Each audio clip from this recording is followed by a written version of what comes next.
know you did. Thank you for that. You know what? Destiny just told me the nicest thing. She just told me that she is going to be respectful and she is going to be quiet while I'm reading because that's a nice thing to do. And I really appreciate that. That's wonderful. I'm glad you agree. You know what? What is this month? Reading month. It's reading month.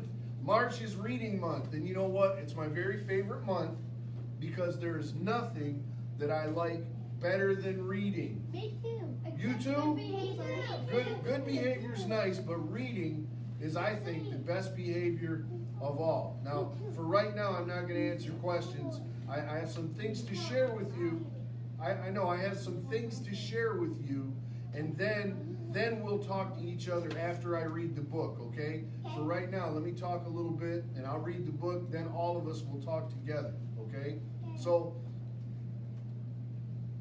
March is my favorite month. I love to read. I read all the time. I read every single day. I have always got a book that I'm reading. I have a book right now next to my bed that I read every day. It'll be finished pretty soon, but I read some pages every day. The book I'm reading right now is called Cloudbuster 9. And what it's about is a baseball team of guys that all used to be in the Air Force, okay? They were major league players. They were major league, you're right, they were major league players. So anyway, I'm reading that book right now. I'm always reading a book, usually 3 or 4 books. I read every single day. I read books, I read newspapers, I read magazines, I read all kinds of stuff because it's important to read. The more you read, the smarter you get. This book is called Where the Wild Things Are. This was one of my very favorite books, and I read it for the first time when I was about your age. So that's why I picked this book, okay? What kind of age? 7, 8, or 8? About I think I was about 6 or 7 the first time I read this book. So this book is still one of my very favorite books, even up to this day, okay? Everybody listen. Everybody listen. Everybody listen. You can do Everybody, shh, everybody listen. Everybody listen. Everybody listen. Okay, that's good. Thank you. So now I'm going to read the book to you, okay? Now, this month, the theme for reading is travel month, right? You can travel to a lot of different places, and you can get there a lot of different ways. But there are some places that you can only go by reading a book. And so today, this book is going to take us to where the wild things are. All right. Where the wild things are. Oh, there's a couple of wild things right there.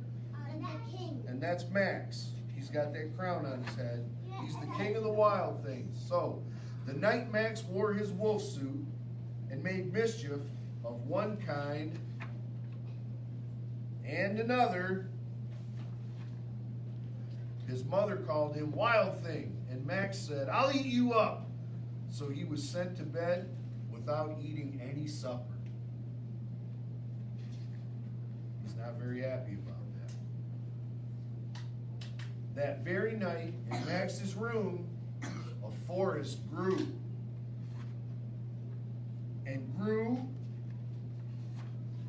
and grew until his ceiling hung with vines and the walls became the world all around.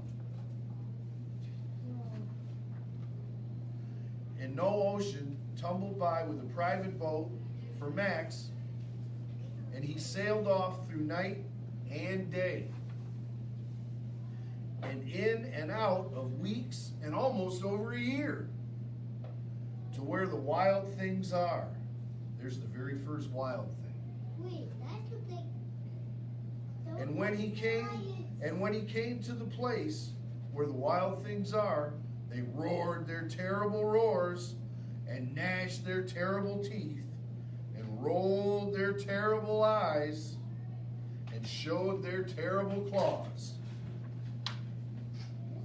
Till Max said, "Be still," and and tamed them with the magic trick of staring into all their yellow eyes without blinking once. And they were frightened, and they called him the most wild thing of all. And they made him the king of all the wild things. And now, cried Max, let the wild rumpus start. See all the wild things? And then the wild rumpus started. And they're jumping, and they're running, and they're climbing around, and they're howling, and they're making all kinds of wild thing noises and doing all kinds of wild things. They're swinging from the trees. Max is swinging from the trees too. Max is riding on one of the wild things, and they're charging around in the woods.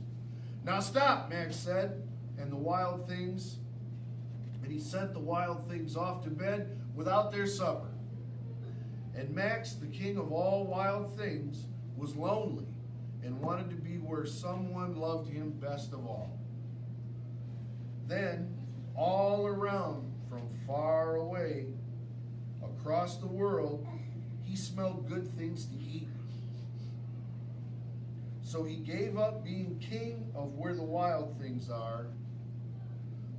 But the wild things cried, "Oh, please don't go. We'll eat you up, we love you so." And Max said, "No." The wild things roared their terrible roars and gnashed their terrible teeth and rolled their terrible eyes and showed their terrible claws. But Max stepped into his private boat and waved goodbye. There he is, waving goodbye. And sailed back over a year, and in and out of weeks, and through a day, and into the night of his very own room, where he found his supper waiting for him. His mom put his supper on the table, and it was still hot. That's the end.